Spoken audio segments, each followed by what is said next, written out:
You know that feeling when you open a drawer and forget why you opened it? When you walk into a room and the purpose dissolves like sugar in hot tea? Now imagine that feeling never stops. Imagine it becomes your entire existence, every single moment of every single day. My name is Margaret, and I want to tell you about the rental property my husband checked every Friday for 25 years, the tenant I finally met after he died, and the moment that made my entire world stop spinning. But before I tell you what I discovered, I need you to understand something about the fog that lives inside my mind now, because without understanding that fog, you will never grasp why what I found destroyed me and saved me all at once. The fog started small, you see. It started with car keys that grew legs and wandered off. It started with names that used to sit on the tip of my tongue, but now hide in the shadows of my memory, like shy children. My daughter Sarah visits me every Tuesday and Thursday, and some days I remember her name flows from my lips like water, natural and easy. And other days I look at her face and see a stranger wearing my daughter's smile. She tries to hide the hurt when I ask her who she is. She tries so hard. Her eyes get shiny and wet, and she touches my hand and says, "It's okay, Mom. It's okay." But I know it is not okay. I know I am breaking her heart one forgotten moment at a time. They told me it was Alzheimer's disease. The doctor with the kind eyes and the sad voice sat across from me in his office that smelled like hand sanitizer and old coffee, and he showed me pictures of my brain. He pointed to dark spaces where my memories used to live. He used words like progressive and degenerative and irreversible, and I nodded like I understood. But all I could think about was my husband Thomas sitting beside me, his hand gripping mine so tight I thought my bones might crack. Thomas, who never let go of my hand through 53 years of marriage. Thomas, who whispered in my ear that night that he would remember for both of us, that he would be my memory when mine disappeared completely. And he kept that promise. Oh, how he kept it. Every morning he would wake me up at 7:30 with a cup of coffee made exactly how I like it. 2 sugars and a splash of cream,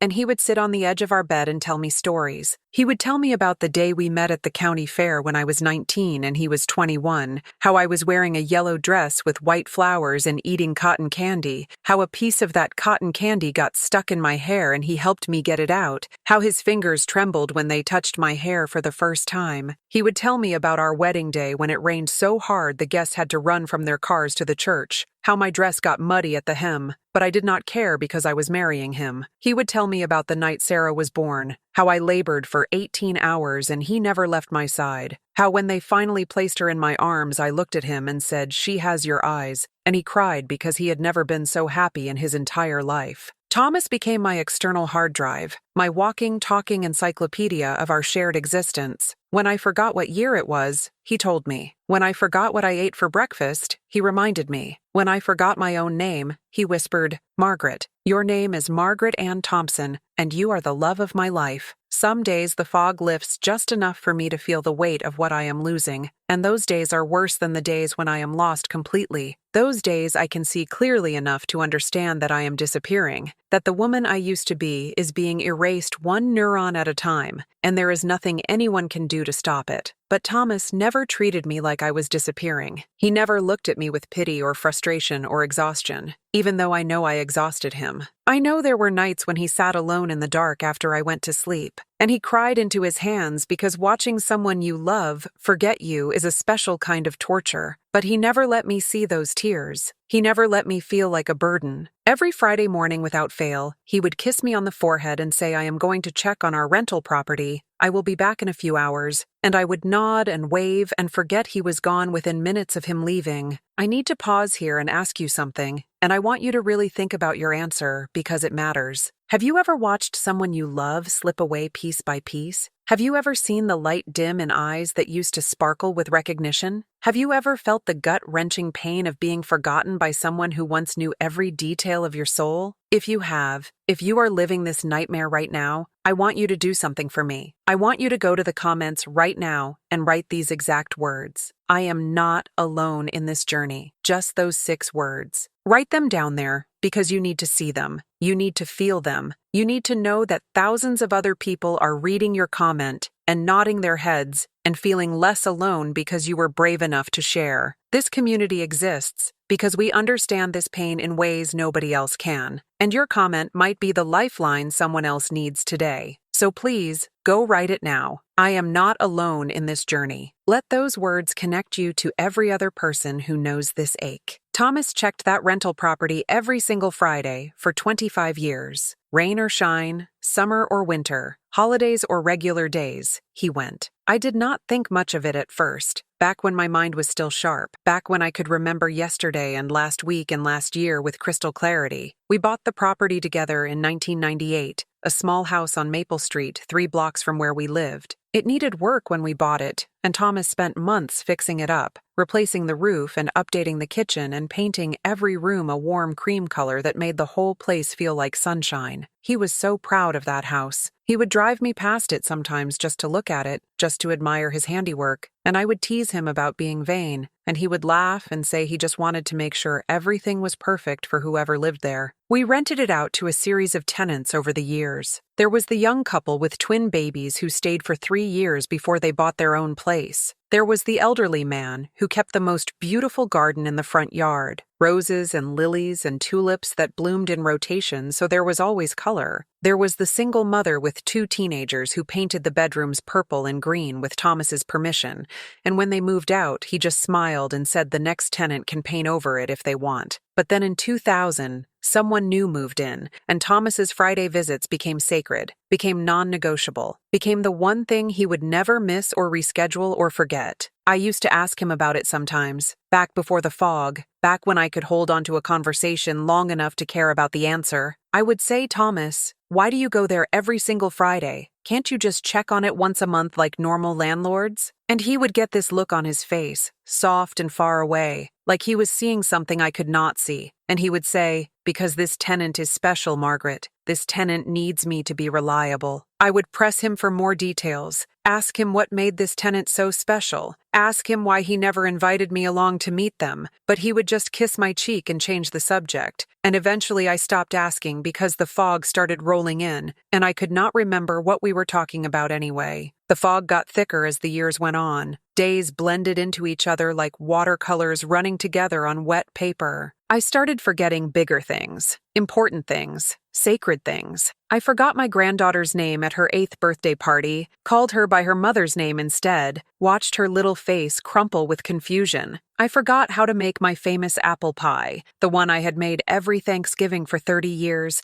stood in the kitchen with flour on my hands, staring at the ingredients like they were written in a foreign language. I forgot the address of the house I had lived in for 4 decades, got lost driving home from the grocery store one afternoon, and had to call Thomas crying from a gas station 5 miles away. But Thomas never forgot. Thomas remembered everything. He kept notebooks full of information about me, about us, about our life together. He wrote down my favorite foods and my childhood memories and the stories I told him about my mother and father. He wrote down the names of all my friends from high school and the places we had traveled and the songs that made me cry. He was building an archive of me, preserving me on paper because he knew I was disappearing from my own mind, and he refused to let me vanish completely. At night, he would read those notebooks to me like bedtime stories, and sometimes I would remember. Sometimes the fog would part just enough for me to say yes. Yes, I remember that. And his whole face would light up like Christmas morning. Those Friday visits never stopped. Even when I got worse, even when I needed round-the-clock care and Sarah hired a nurse to stay with me during the day, Thomas still went. Every Friday at 9 in the morning, he would tell the nurse where he was going. He would kiss me goodbye. He would promise to be back by noon, and he would drive to that house on Maple Street. I have no idea what he did there. I have no memory of ever asking. The fog had swallowed those questions along with everything else. All I knew was that Friday meant Thomas left for a few hours and then came back, and the pattern was so ingrained that even my broken brain recognized it. And then Thomas died. It happened on a Wednesday morning in April, quick and cruel and completely unexpected. He woke up next to me like he had every morning for 53 years. He kissed my forehead like always. He started to sit up to make my coffee, and then he made a small sound in his throat and fell back against the pillows. Heart attack, massive and instant and fatal. He was gone before the ambulance arrived. He was gone before I even understood what was happening. Sarah found us there, me sitting next to his body holding his hand, confused about why he would not wake up, asking him over and over if it was time for coffee yet. They tell me I did not cry at the funeral. They tell me I sat in the front row looking peaceful and calm, like I was attending someone else's service, like the man in the casket was a stranger. Sarah says I asked her 3 times who died, and each time she told me it was Dad. I nodded like I was hearing it for the first time. The fog had become so thick by then that grief could not penetrate it. I could not mourn what I could not remember. I could not miss someone whose face I could barely recall. That should have been a mercy, I suppose. That should have made it easier. But Sarah says it was worse somehow, watching me sit there dry-eyed and lost while everyone else sobbed, knowing that I had been robbed of even the ability to properly grieve the man who had been my everything. The weeks after the funeral blur together in my memory, which is ironic because everything blurs together in my memory now. Sarah moved me into her house because I could no longer live alone. She converted her home office into a bedroom for me, painted the walls a soft blue that she said was calming, hung pictures of Thomas and me throughout the years on every wall so I would see his face wherever I looked. She was trying so hard to keep him alive for me, trying to be what he had been, my memory keeper, my anchor to reality, but she was not Thomas. She could not tell the stories the way he told them. She did not know all the little details he had memorized, the things that made the stories come alive. It was on a Friday morning 6 weeks after Thomas died that Sarah found the notebook. She was going through his things, sorting what to keep and what to donate, when she discovered it tucked into the back of his desk drawer. It was a plain brown leather notebook, worn soft from years of handling, and written on the front in Thomas's careful handwriting were the words, Maple Street. Sarah opened it and started reading,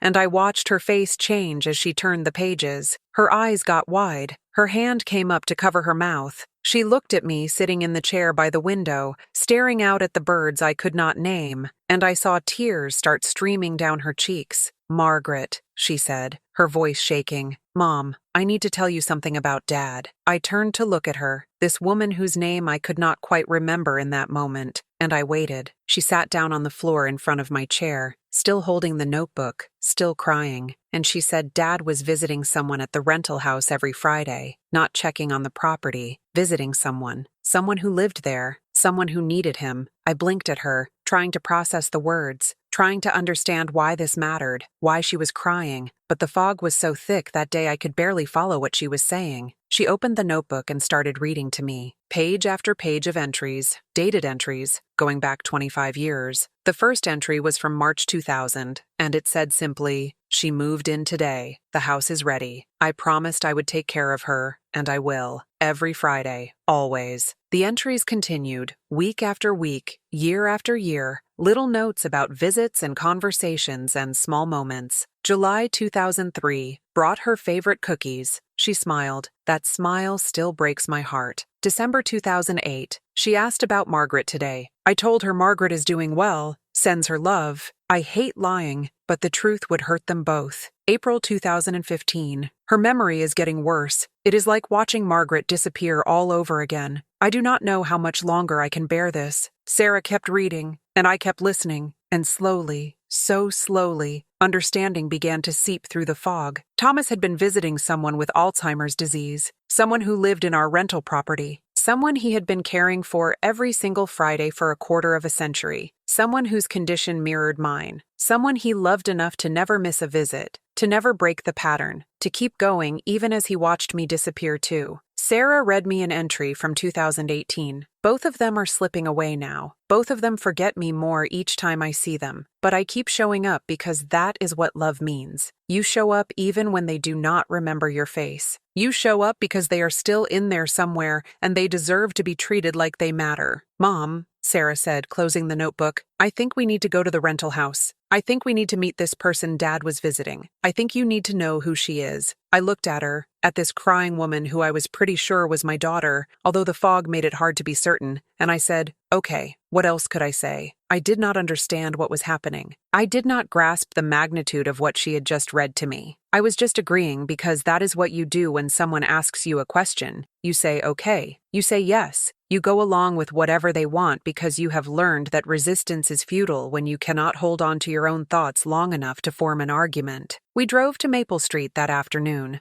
Sarah held my hand as we walked up the cracked concrete path to the front door, the same path Thomas had walked every Friday for 25 years. She knocked, and we waited, and I stared at the door with its chipped blue paint, and tried to remember if I had ever been here before, tried to pull anything from the fog, but there was nothing. The door opened, and a young woman stood there, maybe 30 years old, with tired eyes and a coffee stain on her shirt. "Can I help you?" she asked, and Sarah introduced herself, explained that Thomas had been her father, explained that he had passed away, explained that we had just found out about the Friday visits and wanted to meet the person he had been caring for. The young woman's face went pale. She put one hand on the doorframe like she needed it to hold herself up. "Oh my God," she whispered. "I did not know. He just stopped coming and I thought maybe he was sick or on vacation or something, but I never imagined—" She trailed off, tears filling her eyes, and then she stepped back and gestured for us to come inside. "Please," she said, "please come in. Mom will want to meet you. I think she needs to meet you." We followed her through the small house that Thomas had renovated with his own hands all those years ago. The walls were still that warm cream color. There were photographs everywhere, pictures of people I did not recognize, pictures of places I had never been, pictures of a life that was completely foreign to me. The young woman led us to a bedroom at the back of the house, knocked softly on the door, pushed it open. There was a hospital bed in the room, medical equipment humming quietly in the corner, that antiseptic smell that seems to follow illness everywhere it goes. And in the bed, propped up on pillows, was an elderly woman who looked so much like me it made my breath catch. She had my gray hair, thin and wispy. She had my wrinkled hands, spotted with age and trembling slightly. She had my confused eyes, that faraway look that comes from living in the fog. But it was more than just physical resemblance. It was something deeper, something that made me feel like I was looking into a mirror that showed me who I might have been in another life, another timeline, another version of reality. The young woman walked to the bed and took the elderly woman's hand and said softly, "Mom, you have visitors. Someone very special is here to see you." The elderly woman looked at me, and for a moment there was nothing, just blank incomprehension, just the fog that I knew so intimately because I lived in it too. But then something flickered in her eyes, something shifted, some door in her broken mind creaked open just enough to let in a sliver of light. Her mouth opened, her hand reached out toward me, shaking so badly I thought she might hurt herself. And then she said my name. She said Margaret. Not a question, not a guess. She said it with certainty, with recognition, with a clarity that seemed impossible given the fog I could see clouding her gaze. I stood there frozen because I did not understand how this stranger knew my name.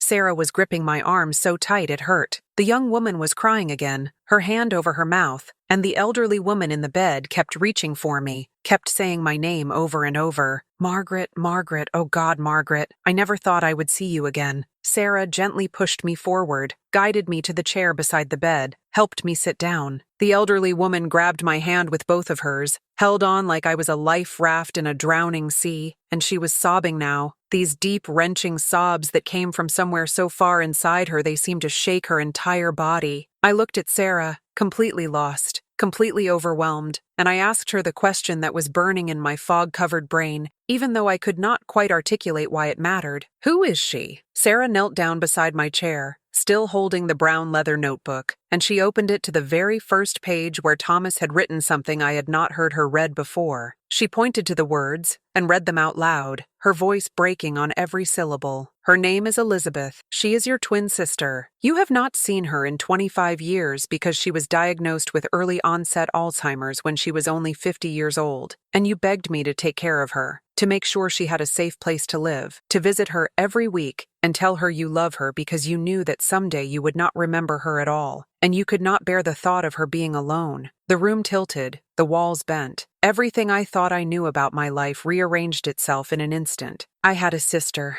a twin sister, this woman whose hand I was holding, this woman who looked like me and moved like me and lived in the same fog as me. She was my sister, and somewhere in the depths of my broken memory, somewhere beyond the reach of the disease that had stolen so much from me, I had known this would happen. I had known I would forget her. So I had made Thomas promise to remember for me, to care for her when I could not, to be the bridge between two sisters who were both disappearing into the same cruel disease. Sarah was reading more entries now, filling in the story I could not remember. Elizabeth and I had been inseparable growing up. We had shared everything, secrets and clothes and dreams and fears. We had married within months of each other, had daughters within years of each other, had lived parallel lives that intertwined and supported each other through every joy and every heartbreak. But when Elizabeth was diagnosed at 50, years before anyone expected Alzheimer's to strike, I had been devastated. I had watched her decline rapidly, watched her forget her daughter's name and her husband's face and her own history, and I had been terrified because I knew that Alzheimer's could run in families,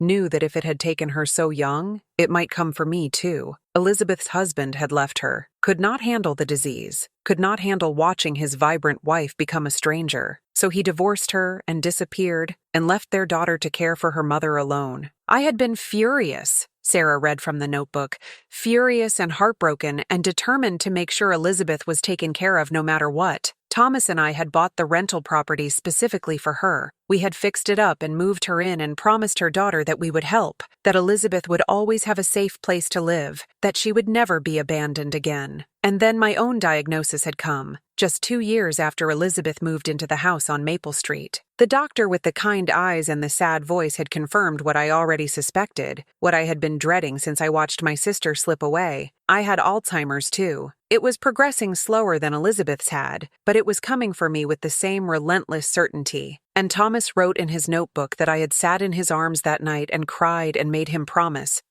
on everything he held sacred, that he would keep visiting Elizabeth every Friday, that he would never let her be alone, that he would be my proxy when I could no longer remember her myself. For 25 years he had kept that promise. Every single Friday he had driven to Maple Street and sat with my sister and talked to her and brought her treats and held her hand. He had watched both of us deteriorate in tandem, had carried the weight of caring for 2 women with Alzheimer's, had never once complained or faltered or suggested that it was too much. He had loved us both enough to show up week after week after week, even when neither of us could remember his name, even when we could not thank him or recognize the sacrifice he was making, even when the visits must have broken his heart over and over again. Elizabeth was still holding my hand, still crying, still saying my name like a prayer. Her daughter, whose name Sarah told me was Jennifer, was explaining through her tears how much those Friday visits had meant, how her mother would light up every week when Thomas arrived, how even on her worst days she seemed to know that he was someone safe, someone kind, someone who cared. He never told us who he was, Jennifer said. He never explained that he was Margaret's husband. He just came every week and sat with Mom and talked to her about simple things, the weather and the birds outside her window, and what he had for breakfast. He made her feel seen. He made her feel like she mattered. And now he is gone, and I did not even get to thank him. I sat there trying to process all of this, trying to push through the fog and grasp the enormity of what I was learning. I had a sister. I had loved her so much that even knowing I would forget her, I had made arrangements to ensure she was cared for. My husband had honored that promise for 25 years,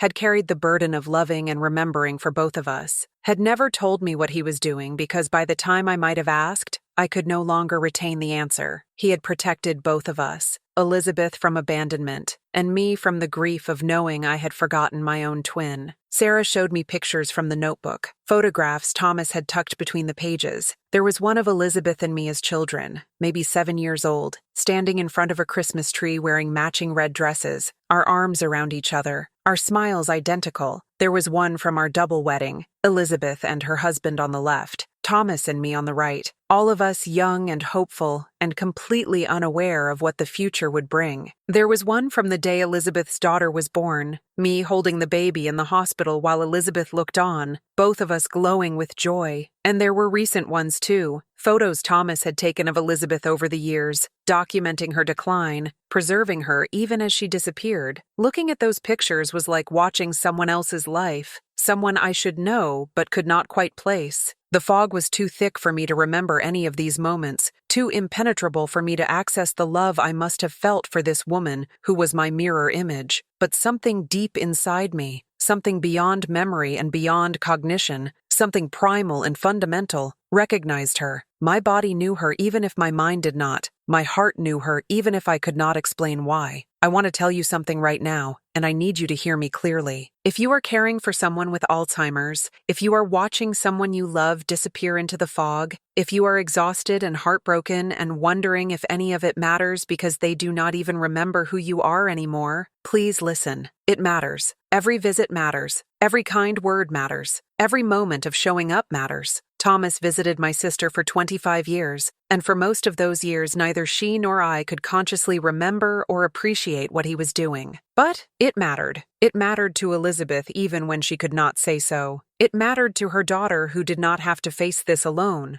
It mattered to me in ways I am only now beginning to understand. You are making a difference, even when it feels futile. You are providing comfort, even when it is not acknowledged. You are offering love in its purest form, love that asks nothing in return, love that persists in the face of forgetting. Do not give up. Please do not give up. Jennifer brought out more notebooks that Thomas had left with her over the years. He had been documenting both Elizabeth's journey and mine in parallel, creating a record of two sisters losing themselves to the same disease, two families navigating the same impossible heartbreak, one man trying to hold it all together through sheer force of love and commitment. I could not read the notebooks myself, could not focus long enough to make sense of the words, but Sarah read them to me, and I listened and tried to understand. There were entries about the good days, the days when Elizabeth would have moments of clarity and remember fragments of our childhood, the time we snuck out to a concert and got caught by our father, the time we dyed each other's hair blonde in the bathroom and it turned orange,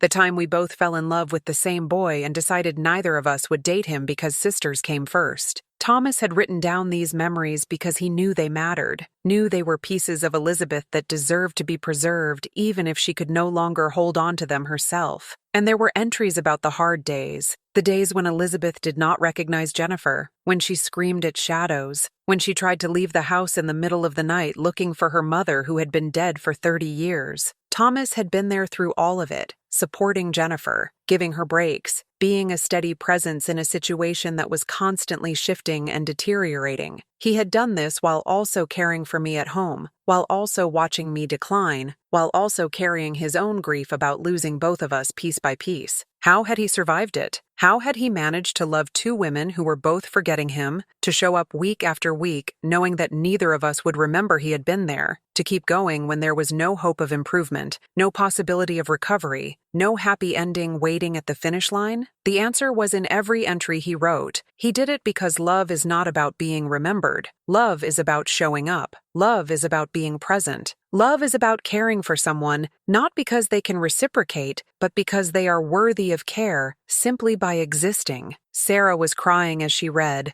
and Jennifer was crying, and I wanted to cry too, but I could not quite access the emotions that went with the information I was receiving. The fog muffled everything, made it all feel distant and unreal, like I was watching a movie about someone else's life. But I kept holding Elizabeth's hand, and she kept holding mine. And even though neither of us could articulate what we meant to each other anymore, our bodies remembered. Our hands knew to grip tight. Our hearts knew to beat faster. Some part of us deeper than memory, deeper than consciousness, deeper than the broken synapses that had stolen our past. Some essential part of us recognized the bond between twins, the connection that had existed since before we were born, since we were just two cells dividing in our mother's womb. I wish I could tell you that meeting Elizabeth restored my memories. I wish I could tell you that seeing her face unlocked some door in my mind, and everything came flooding back. All the years we spent together, all the secrets we shared, all the moments that made us sisters. But that is not how Alzheimer's works. The fog does not lift just because you want it to. The memories do not return just because you need them. What I had lost was gone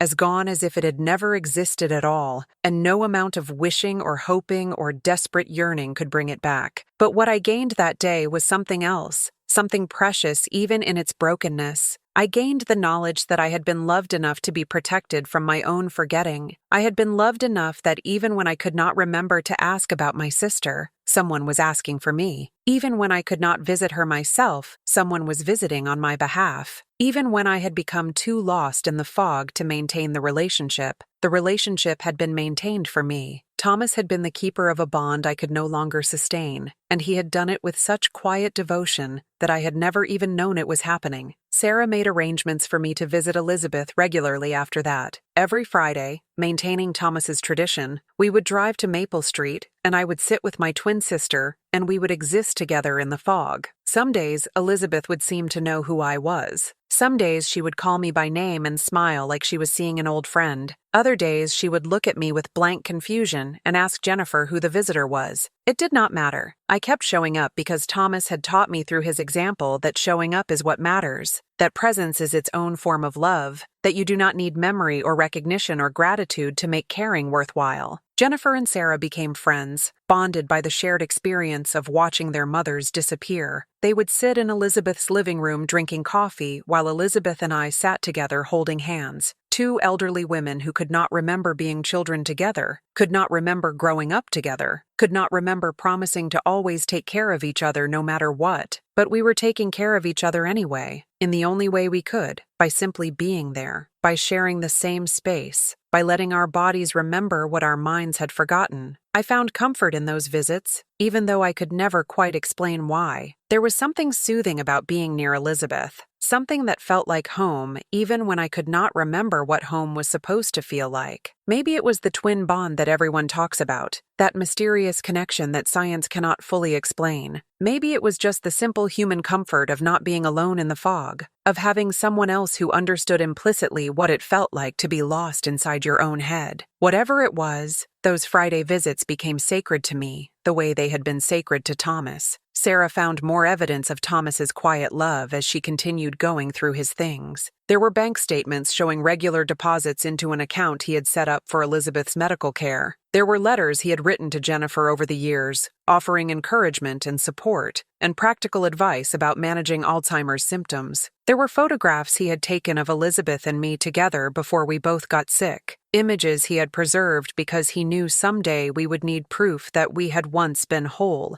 that we had once remembered, that we had once been sisters who knew each other completely. One evening, Sarah showed me a video Thomas had recorded years ago, back when I was first diagnosed but still mostly lucid. In the video, I was sitting in our living room, and Thomas was behind the camera asking me questions. "What do you want me to remember about you?" he asked. And Video Me smiled sadly and said, "I want you to remember that I fought this as hard as I could, that I did not go quietly, that even when I forget everything else, I loved you with my whole heart." Then Video Me took a deep breath and said, "And please keep visiting Elizabeth. Please do not let her be alone. Please tell her I love her even when I cannot say it myself. Please be what we both need, even when we cannot ask for it." Watching that video was surreal because the woman on the screen was me, but also not me. She moved like me and sounded like me, but she had something I no longer possessed, a clarity of thought, a presence of mind, an ability to articulate complex emotions and plan for a future she knew would be terrible. That version of me had understood what was coming. She had looked ahead into the fog and made preparations, had asked Thomas to be her representative in a world she would no longer be able to navigate, had trusted him to honor promises she would forget she had made. And he had done exactly that. He had been faithful to me and to Elizabeth until the very last day of his life. I think about Thomas constantly now, or at least I think I do. The fog makes it hard to know for certain what I am thinking, or how often, or about whom. But there are moments, brief flickering moments, when his face comes into focus in my mind, when I can almost hear his voice, when I can almost feel his hand holding mine. In those moments, I am overwhelmed with a grief so profound, it feels like drowning, like being crushed under the weight of something vast and inescapable. And then the moment passes, the fog rolls back in, and I forget what I was sad about. Sarah says this is a mercy, this constant forgetting of grief, but I am not sure. Maybe some griefs deserve to be held on to. Maybe some losses should be felt over and over again, because that is the only way to honor them.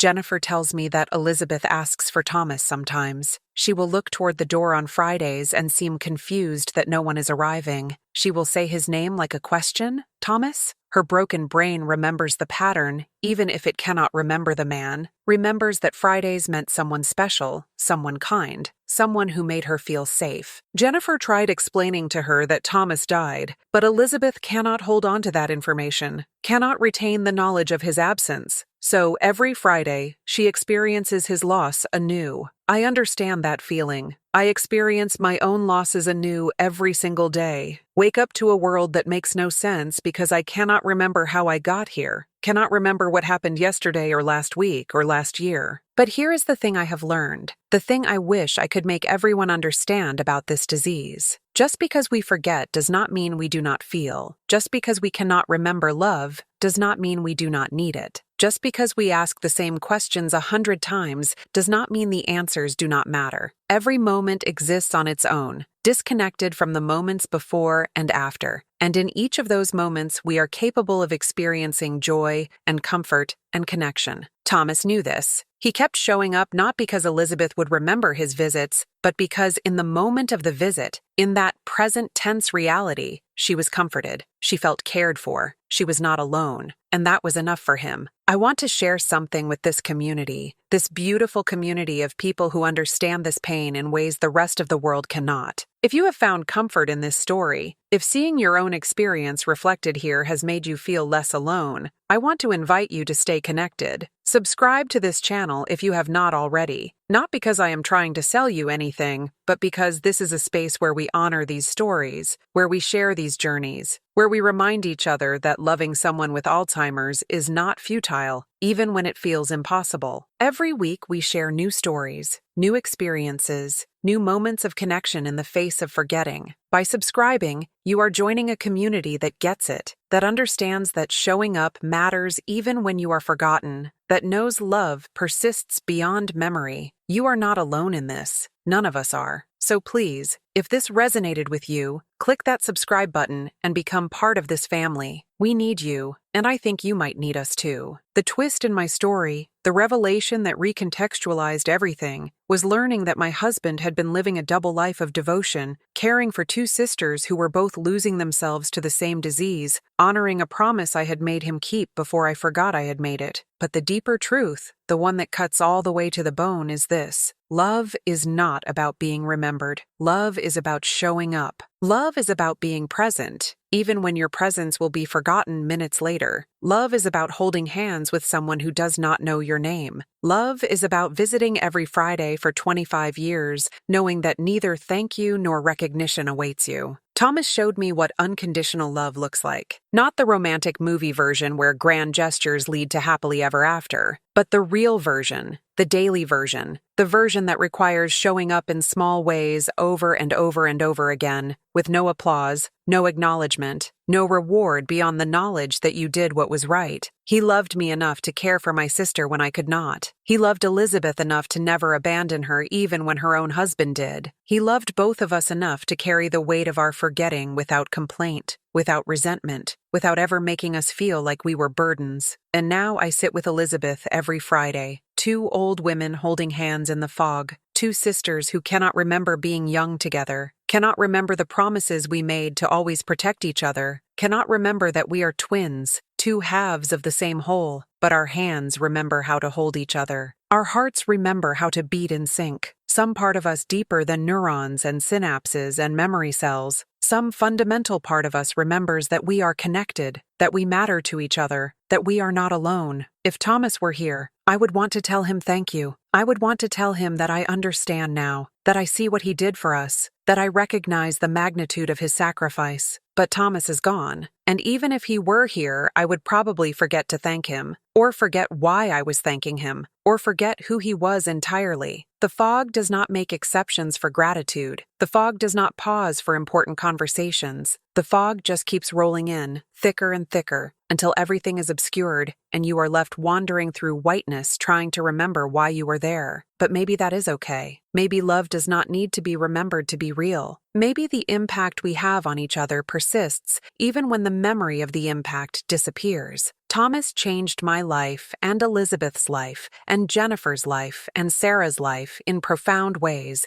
and those changes remain even though two of us cannot consciously recall them. The house on Maple Street still stands because of his love. Elizabeth still has a safe place to live because of his love. I still have my sister in whatever limited way that relationship can exist now because of his love. Love leaves marks even on minds that cannot hold on to memories. Sarah tells me I light up when I see Elizabeth, even on days when I do not know who she is. She says my whole face changes, my eyes get softer, my shoulders relax, like my body recognizes something my brain has forgotten. She says Elizabeth does the same thing when she sees me, this involuntary response that bypasses cognition and goes straight to something more primal, more essential. We are drawn to each other even in our brokenness, even in our forgetting, even in our fog. That is the power of the bond we formed before Alzheimer's stole our ability to articulate it. I think about the person who is watching this right now, the person who is caring for someone with Alzheimer's, the person who is exhausted and heartbroken and wondering if it is worth it to keep showing up when their loved one does not even remember their name anymore. I want you to know that it is worth it. I want you to know that Thomas thought it was worth it through 25 years of watching two women forget him. I want you to know that somewhere beneath the fog, somewhere beyond conscious memory, your loved one knows you are there. Their body knows. Their heart knows. The deepest part of them knows that someone cares, that someone shows up, that someone loves them enough to stay. There are nights when I wake up and do not know where I am. The darkness is complete and terrifying, and I call out for my mother who died 40 years ago. I call out for my father who I have not thought about in decades. I call out for anyone who might hear me and tell me where I am and why I am here and what is happening to me. Sarah comes running, turns on the light, sits on the edge of my bed and takes my hand and tells me gently that I am safe, that I am home, that she is my daughter, and I am okay. And I believe her because what choice do I have? Because trust is all I have left when memory is gone. Because her voice is kind and her touch is gentle. And in that moment, she is offering me an anchor in a sea of confusion. Those nights are hard on Sarah. I can see it in her eyes even through the fog, can see the exhaustion and the grief and the fear that someday I will not recognize her at all, that the disease will progress to the point where I look at her face and see only a stranger, where my own daughter becomes one more unfamiliar person in a world full of unfamiliar people. She never complains. She never lets me see her frustration or her sadness or her anger at this disease that is stealing her mother piece by piece. But I know it is there. I know because sometimes I catch her crying when she thinks I am asleep, sitting in the hallway outside my room with her head in her hands, trying to be quiet so she does not disturb me, mourning the mother she is losing while that mother is still technically alive. This is what Alzheimer's does. It creates a living grief, a mourning that has no end because the person is still here but also gone, still breathing but also absent, still physically present but mentally unreachable. The families left behind exist in this liminal space between having and losing, between hope and despair, between love and exhaustion. They show up every day to care for someone who may not know who they are. They repeat the same answers to the same questions 100 times. They watch the person they love disappear incrementally, so slowly, and yet so completely, until one day they realize they are caring for someone who bears almost no resemblance to the person they once knew. Jennifer understands this in ways most people never will. She has been caring for Elizabeth for 25 years, has watched her mother decline from a vibrant 50-year-old woman with dreams and plans, and a whole life ahead of her into someone who can barely feed herself, who cannot remember her own name, who lives entirely in the present tense because the past is inaccessible and the future is meaningless. 25 years of watching someone you love disappear. 25 years of answered questions and changed diapers and sleepless nights. 25 years of loving someone who cannot love you back in any recognizable way. But Jennifer keeps showing up. Every single day she shows up, feeds Elizabeth breakfast, helps her bathe, dresses her in clean clothes, brushes her thin gray hair, talks to her about nothing and everything, holds her hand when she gets agitated, sits with her through the long afternoons when time seems to stretch on forever. She does this not because Elizabeth remembers her kindness, not because Elizabeth thanks her or acknowledges her sacrifice, but because Elizabeth is her mother, and mothers deserve care even when they cannot ask for it, even when they cannot appreciate it, even when they cannot reciprocate it. Sarah and Jennifer have become kindred spirits through this shared experience. They talk on the phone late at night when their mothers are finally asleep, when they can let down the brave facades they maintain during the day, when they can be honest about how hard this is, how exhausting, how heartbreaking, How isolating. They share tips about managing difficult behaviors, about finding moments of joy in the midst of caregiving, about taking care of themselves when every instinct tells them to focus entirely on their mothers. They remind each other that they are not alone, that someone else understands, that their feelings of frustration and guilt and sadness are normal and valid and human. The guilt is perhaps the hardest part. Sarah has told me this,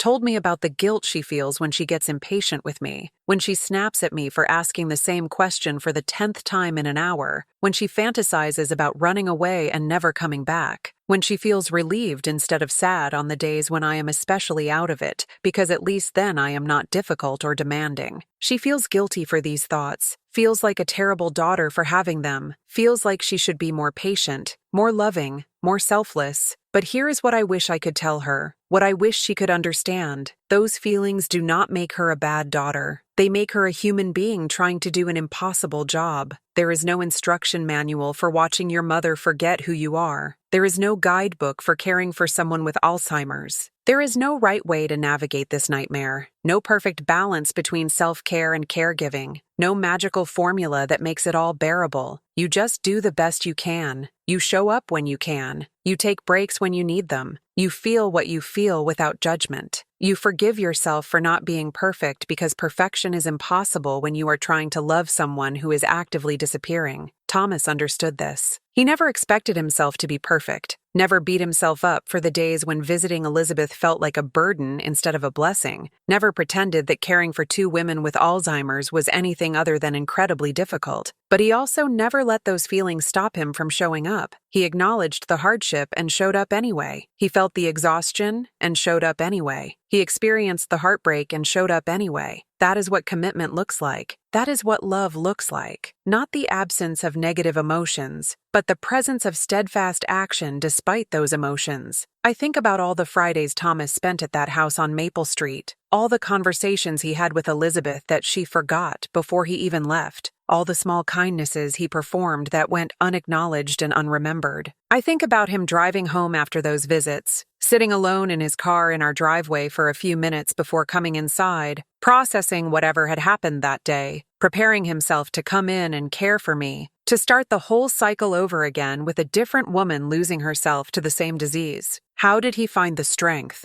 Where did he get the resilience? What kept him going when there was no hope of improvement, no possibility of recovery, no light at the end of this particular tunnel? I think the answer is that he redefined what success looked like. Success was not Elizabeth remembering him or me thanking him, or either of us getting better. Success was showing up. Success was being present. Success was creating moments of comfort and connection that mattered even if they were immediately forgotten. He measured his love not in outcomes, but in effort. Not in results, but in consistency. Not in what he got back, but in what he gave freely without expectation of return. That is a radical reframing of what it means to care for someone, and it is the only way to survive the marathon of loving someone with Alzheimer's. The house on Maple Street has become a sanctuary for me in ways I cannot fully explain. When Sarah drives me there each Friday, when we pull up to the curb and I see the cream-colored walls and the chipped blue door, something in me settles. I do not remember Thomas renovating that house. I do not remember buying it or making the decision to let Elizabeth live there,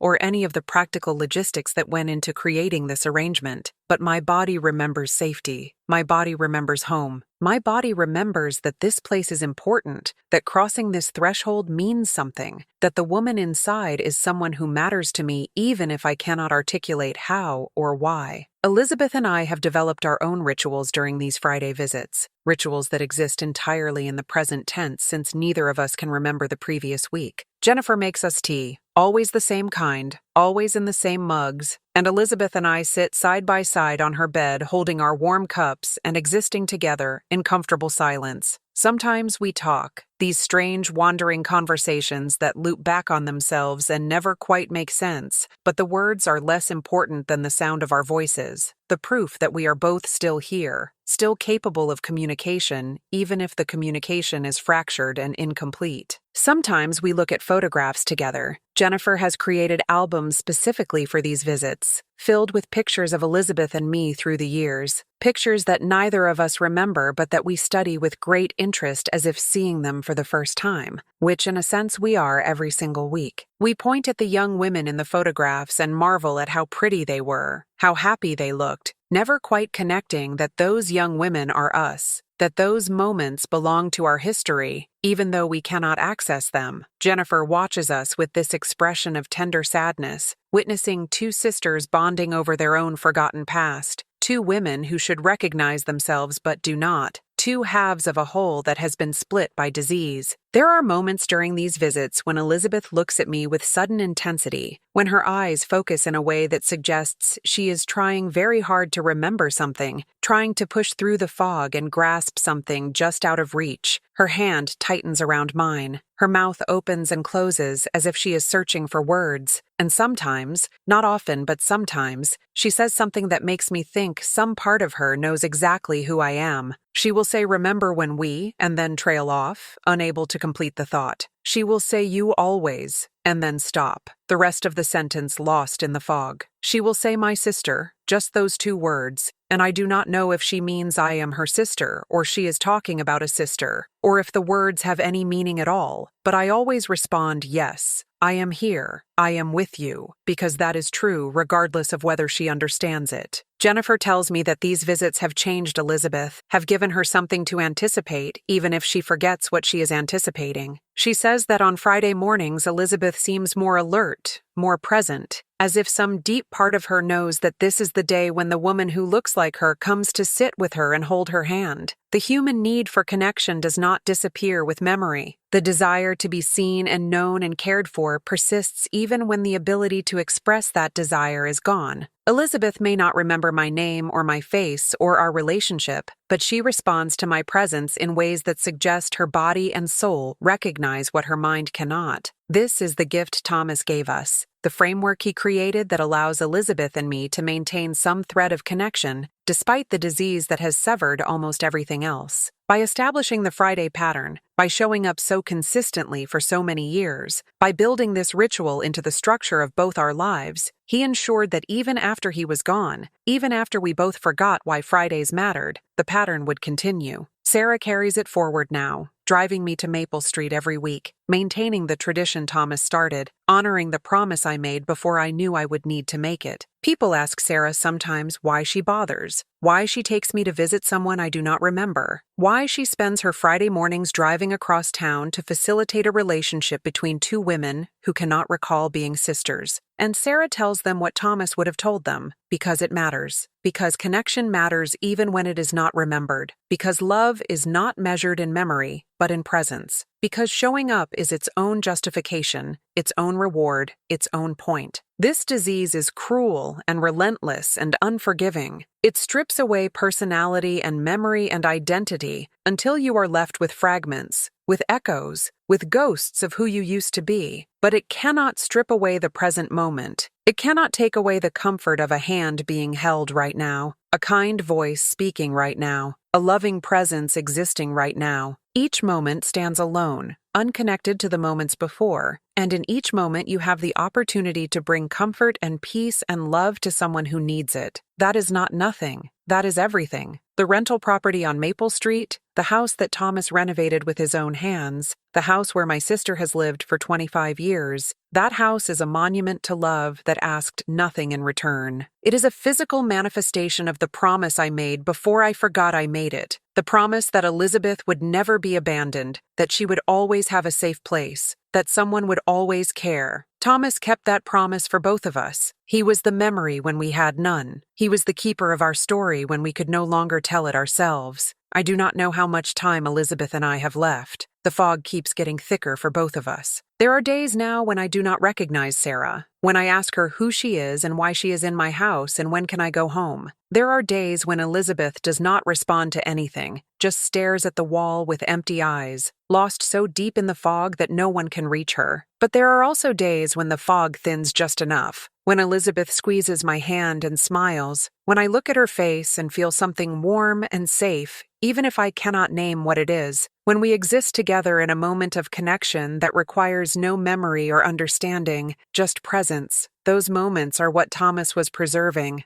Those moments are what he drove to Maple Street every Friday to create. Not because they would be remembered, but because they were valuable in and of themselves. Because connection matters even when it is fleeting. Because love is measured not in how long it lasts, but in how fully it shows up. He taught me that through his actions, through his relentless commitment, through his refusal to give up on either of us, even when giving up would have been understandable, even when giving up would have been easier, even when giving up would have freed him from the heartbreak of watching two women he loved disappear into the same cruel disease. If you are still watching, if you have made it this far in this story, I want to thank you. Thank you for bearing witness to this journey, for allowing Elizabeth's story and my story to matter to you, for being part of a community that refuses to look away from the hard realities of Alzheimer's. Please leave a comment letting me know you were here, letting me know this story touched you, letting me know you understand. And if you have not subscribed yet, please do. This channel is dedicated to sharing stories like this, stories that honor the people living with Alzheimer's and the people caring for them, stories that remind us all that love persists beyond memory, that showing up matters, that no one should face this disease alone. The house on Maple Street sits quietly on a tree-lined street, its cream-colored walls holding decades of stories, its rooms filled with the echoes of Friday visits, its halls walked by a man who understood that devotion is not about recognition, but about steadfast presence. Elizabeth lives there still, cared for by Jennifer and visited by me every week. Two sisters who cannot remember being children together, but who hold hands anyway, because something deeper than memory tells us we belong together. And somewhere, I hope, Thomas knows that his promise is still being kept, that Elizabeth is still cared for, that the love he modeled is still being practiced, that his legacy is not in what we remember, but in how we show up.